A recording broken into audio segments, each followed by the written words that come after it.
There was once a spooky night, and on this night, the biggest, most haunting nightmare would ensue for these Los Angeles Lakers.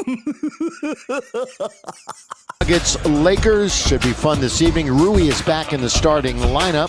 Dalton goes back to the bench. We'll have more on that. I was watching this game and was very shocked to see that they were up during the first half. But that obviously didn't last long. Uncontested and a lay-in this time by Murray. Russ hangs in the air.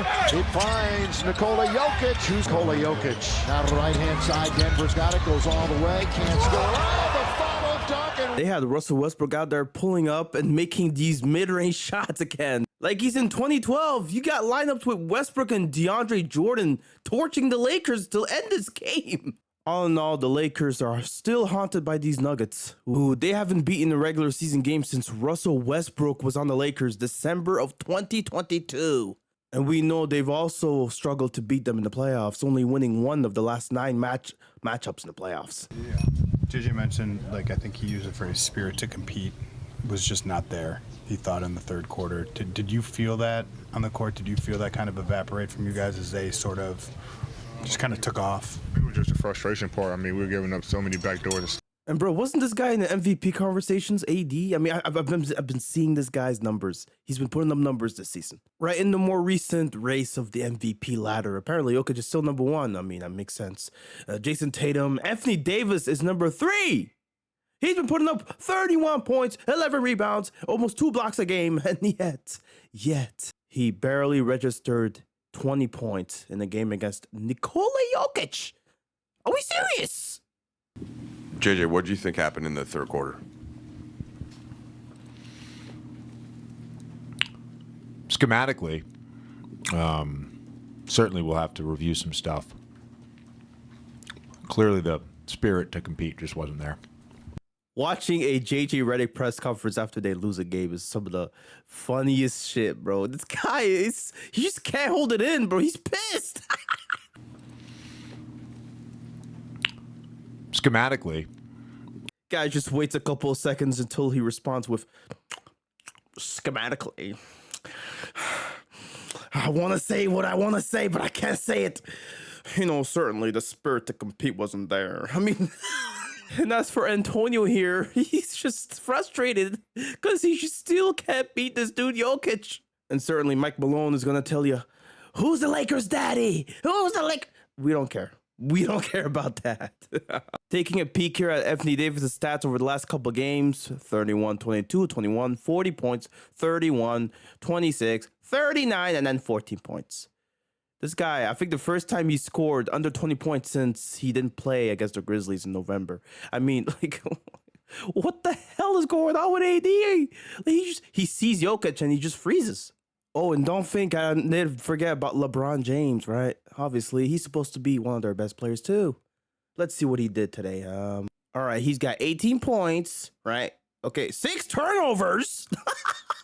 7 assists, 6 rebounds, 3 steals. He got 6 turnovers. Let's look at these turnovers. Yeah. And they tried to get him there. Yeah. Now in all 15 games, the only Nugget to do so. So ultra consistent is Christian Brown, and that's off the. I'm not gonna lie, this one's not even a LeBron. It's like Coloco, you gotta catch that. Come on, man. Like I know it's a hot potato, but still, this one is definitely a LeBron though. It's Westbrook with the cookies.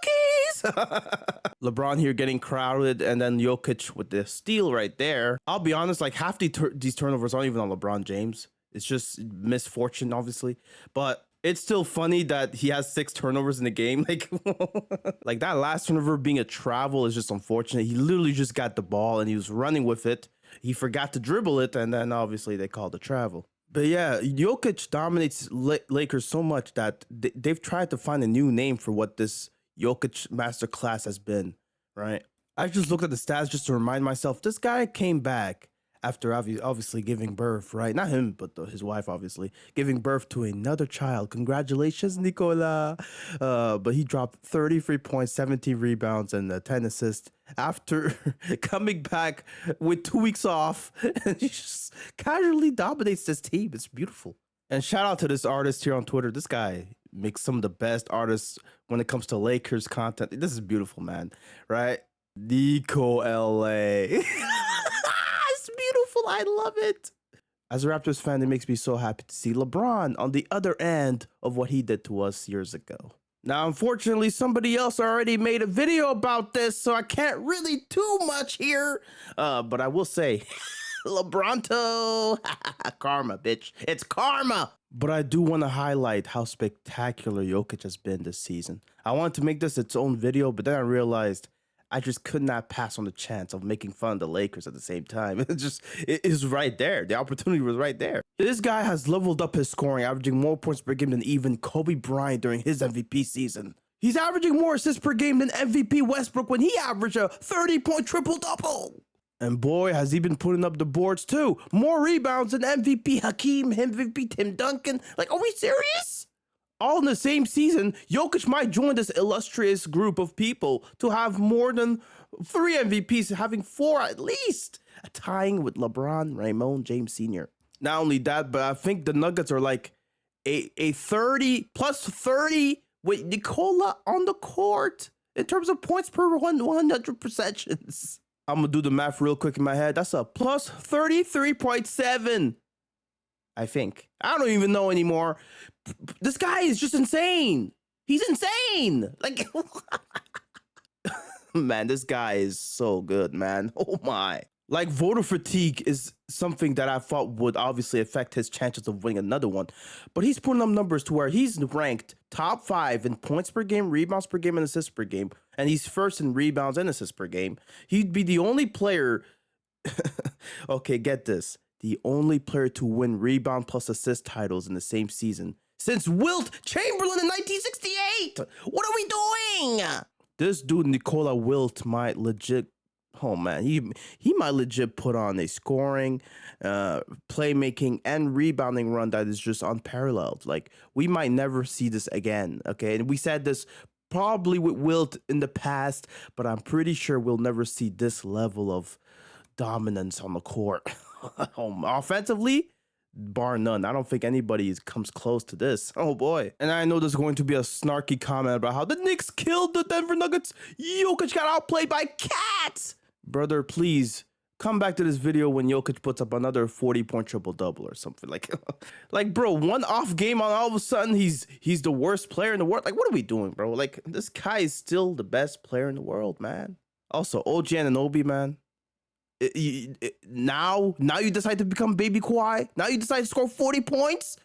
Like, bro, what the fuck? Where was this in Toronto, nigga? Long season. Guys have lives outside of basketball.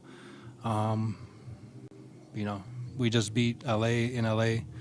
Got some guys that are live in LA, you know, so stayed in LA. And like I said, I don't think the focus was there from everybody. What? Bro, but what is going on, bro? Like, I know Denver has lost 4 of the last 6 games. And Jamal Murray's out here talking about how they were living in LA and the focus wasn't there. I know there's a bit of a problem here, okay?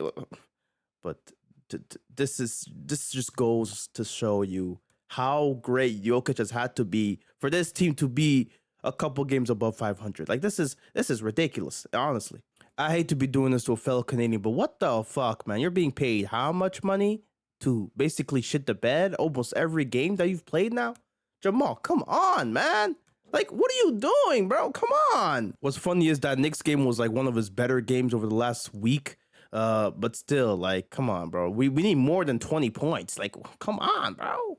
Like, I'll be honest with you, bro. Like, there's no excuse for you not to play great when your teammate Nikola Jokic is dragging y'all through the mud, having to basically outscore, out-rebound, and outplay the opposing team's best player every game, practically.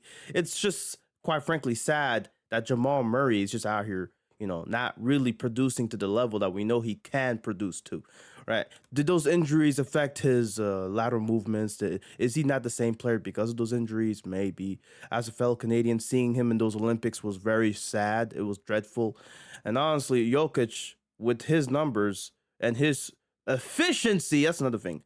This dude has been, you know, the last couple of games, before the Knicks game, obviously, where he didn't, you know, shoot it that well from 3, he shot 50+% from the 3-point line. I don't think you understand how crazy that is. It's crazy.